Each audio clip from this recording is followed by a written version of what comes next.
पण ही उपमा महाराष्ट्रासाठी काही नवीन नाही. गेल्या अनेक दशकापासून ही ओळख फक्त आणि फक्त एकाच नेत्याशी जोडली जात होती आणि ते म्हणजे शरद पवार. आता प्रश्न असा निर्माण होतो की शिंदेंनी पवारांची ही उपमा फडणवीसांना का दिली? यामागे काही राजकीय संदेश आहे का, की हा फक्त कौतुकाचा भाग आहे? आपण याचाच थोडक्यात उलगडा करणार आहोत. नमस्कार, मी डावकर आदिती आणि आपण पाहतात ट्रूटेक्स न्यूज. सर्वात आधी समजून घेऊया की तेल लावलेला पैलवान म्हणजे काय. कुस्तीच्या आखाड्यात जेव्हा एखादा पैलवान अंगाला तेल लावून उतरतो तेव्हा प्रतिस्पर्ध्याला त्याला पकडणं खूप कठीण जातो. तो हाताला लागत नाही, निसटतो आणि योग्य संधी मिळताच समोरच्याला चितपट करतो. महाराष्ट्राच्या राजकारणात ही प्रतिमा अनेक वर्ष शरद पवार यांच्याशी जोडली गेली होती. कारण पवारांनी अनेकदा असे राजकीय डाव टाकले की विरोधक पूर्णपणे गोंधळून गेले.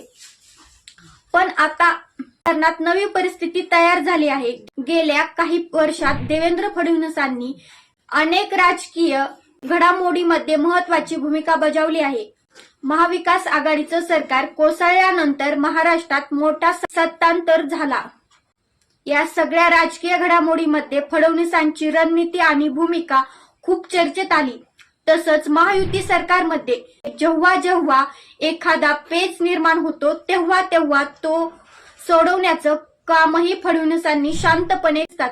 म्हणूनच एकनाथ शिंदे म्हणतात की फडणवीस म्हणजे तेल लावलेला पैलवान आहे जो कुणाच्या हाती लागत नाही. पण या वक्तव्यामागे एक राजकीय संदेशही दडलेला असू शकतो. पहिला म्हणजे फडणवीसांची राजकीय प्रतिमा अधिक मजबूत करणे. दुसरा म्हणजेच आगामी निवडणुकापूर्वी मित्रपक्षाचा आत्मविश्वास वाढवणे. आणि तिसरा म्हणजेच विरोधकांना हे दाखवून देणे की महायुतीकडे एक मजबूत रणनीतिकार आहे. तर महाराष्ट्राच्या राजकारणातला हा नवा तेल लावलेला पैलवान तुम्हाला मान्य आहे का?